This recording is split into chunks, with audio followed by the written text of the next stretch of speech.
चौपट फुलणारे वाफेवरचे पापड तुम्ही कधी केले का? तर यावेळेस नक्की करा. आज आपण 1 वाटी मैदा व 1 वाटी तांदूळाचं पीठ याच्यापासून छान असे वाफेवरचे पापड पाहणार आहोत. नमस्कार, मी प्रीती खंडार रेसिपीजमध्ये तुमचं अगदी मनापासून स्वागत करत आहे. आज आपण वाफेवरचे पापड कसे बनवायचे ते पाहणार आहोत. तर इथे बघा, छान असा टम्म हा पापड फुगलेला आहे. याच्यासाठी 1 वाटी मी तांदळाचं पीठ घेतलेलं आहे, तसंच 1 वाटी मैदा घेतलेला आहे.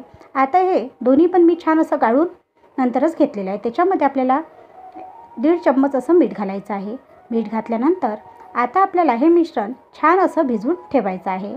आता काय होतं की आपण हे जे पापड आहे ते नुसते तांदळाच्या पिठापासून किंवा तांदूळ भिजत घालून सुद्धा बनवू शकतो, पण आज वेगळी पद्धत मी तुमच्यासाठी घेऊन आलेली आहे. याच्या आपल्याला हे मिश्रण एकदम पातळ नाही व एकदम घट्टही नाही, मध्यमशीर असं हे मिश्रण भिजवून ठेवायचं आहे.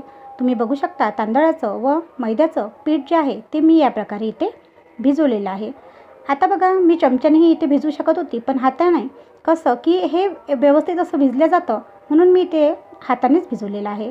आपल्याला 10 ते 15 मिनटं रेस्टसाठी ह्याला ठेवायचं आहे. इथे 15 मिनटं मी तसंच ठेवलेलं होतं, त्यामुळे हे छान असं मुरलेलं आहे.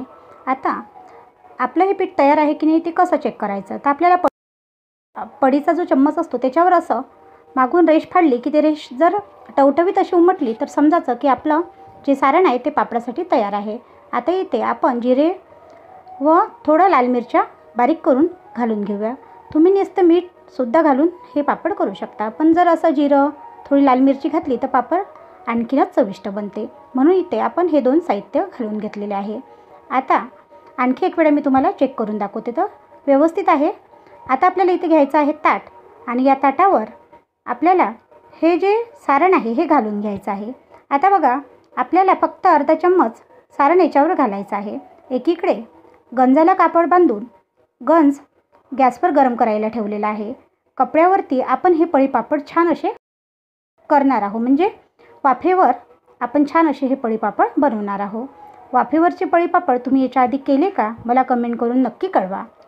तर इथे बघू शकता, या प्रकारे आपला पहिला पापड छान असा तयार आहे, यानी की टाकून तयार आहे. जर तुम्हाला वाटत असेल की हा व्यवस्थित गोलाकारमध्ये आला नाही तर तुम्ही हाताने सुद्धा त्याला गोलाकार देऊ शकता, किंवा चमच्याने जरी त्याला गोलाकार दिला तरी तो छान असा गोल बनतो. आता इथे छान असा गोलाकार त्याला आलेला आहे. आता आपण वाफेवर त्याला ठेवून घेऊया. याच्या आधी मी पोह्याची पांढरी शुभ्र कुरडई तसेच मैद्याची पांढरी शुभ्र कुरडई व छान असे खिचिया पापड ही रेसिपीसुद्धा या चॅनलवरती टाकली आहे. तुम्ही त्यासुद्धा जाऊन पाहू शकता. आता आपल्याला या प्रकारे ताट असं गंजावर ठेवून घ्यायचं आहे, नंतर कोपर त्याच्यावर ठेवायचं आहे आणि 5 मिनिटे याला शिजू द्यायचं आहे. तर तुम्ही बघू शकता छान असं हा पापड शिजलेला आहे. आता आपण याला पलटूनसुद्धा घेऊया. इथे फक्त लवकरच हा पापड शिजला जातो, जास्त वेळ लागत नाही. आता इथे आपण पापड चेक करूया. तर इथे पापड आपला छान असा तयार आहे. आता आपल्याला खाली एका याच्यात पाणी ठेवायचं आहे, त्याच्यावर हा जो आपला ताट आहे हे ताट आपल्याला याच्यावर असं ठेवायचं आहे. याने काय होईल की हे पापड निघण्यास मदत होईल. तर इथे बघू शकता, भोवतालून आपल्याला याच्या कडा मोकळ्या करून घ्यायच्या आहे, आणि मोकळ्या केल्यानंतर आपल्याला हा पापड काढण्यासाठी खूप असा सोपा जातो. म्हणून आपल्याला सगळ्यात पहिले याच्या ज्या कडा आहेत त्या मोकळ्या करून घ्यायच्या आहे. तर बघा, मी ज्याप्रमाणे तुम्हाला व्हिडिओमध्ये दाखवत आहे त्याप्रकारेच आपल्याला याला मोकळं करायचं आहे. आणि इथे बघू शकता आपला पापड पहिला छान असा तयार आहे. आता दुसरासुद्धा पापड आपण करून घेऊया. आता मी हा पापड डायरेक्ट चमच्याने कसा बनवायचा तसा दाखवते. तर बघू शकता, चमच्याने आपण याला असं फिरवलं की डायरेक्ट गोल होतो.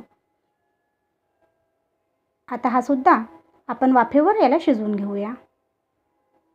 इथे बघू शकता, एकीकडून हा पापड झालेला आहे. पुन्हा याला ताटाला पलटून घेऊन आपण हा शिजवून घेऊया. जास्त वेळ या पापडाला लागत नाही व चवीला हे खूप असे चविष्ट पापड बनतात. हे पापड आपण रात्रीच्या वेळीसुद्धा बनवू शकतो, म्हणून तुम्ही नक्की एकदा ट्राय करा. आणि इथे बघा, आपला हा पण पापड छान असा तयार आहे. आपण हा सुद्धा पापड काढून घेऊया. बघू शकता, अगदी सहज हे पापड निघतात आणि चवीला तर तुम्ही विचारूच नका. इथे आपले छान असे पापड आपण बनवून घेत आहे। बघू शकता या प्रकारेच आपल्याला पूर्ण पापड बनवून घ्यायचे आहे। आणि इथे बघा आपले पूर्णतः पापड बनून तयार आहे। आता आपण हे पापड उन्हामध्ये असेच्या असेच नेऊन ठेवूया। उन्हामध्ये हे पापड छान असे लवकरात लवकर सुकतात।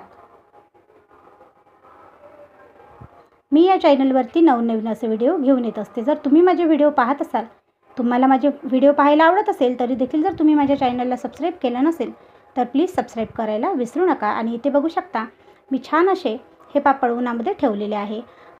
दिवसभर छान असे उन्हात हे पापड वाळून घेतले की हे पापड या पद्धतीने आपल्याला तयार मिळतात। आता इथे दिवसभर ऊन दिल्यानंतर हे पापड छान असे खमंग वाळून तयार आहे। आता मी तुम्हाला एक पापड तळून सुद्धा दाखवणार आहे। आजचा व्हिडिओ तुम्हाला कसा वाटला कमेंट करून कळवायला विसरू नका। व्हिडिओ आवडल्यास चॅनलला लाईक, शेअर व सबस्क्राईब करायला सुद्धा विसरू नका, कारण तुमच्यासाठी मी असेच नवनवीन व्हिडिओ घेऊन येत असते। आता इथे बघा छान असा आपला हा पापड किती मोठा असा फुगलेला आहे, म्हणजे तिप्पट चौपट म्हटलं तरी काही हरकत नाही। छान असा चवीला चविष्ट आणि कढईभर फुललेला हा पापड रेसिपी आजची तुम्हाला कशी वाटली कमेंट करून कळवायला विसरू नका। धन्यवाद।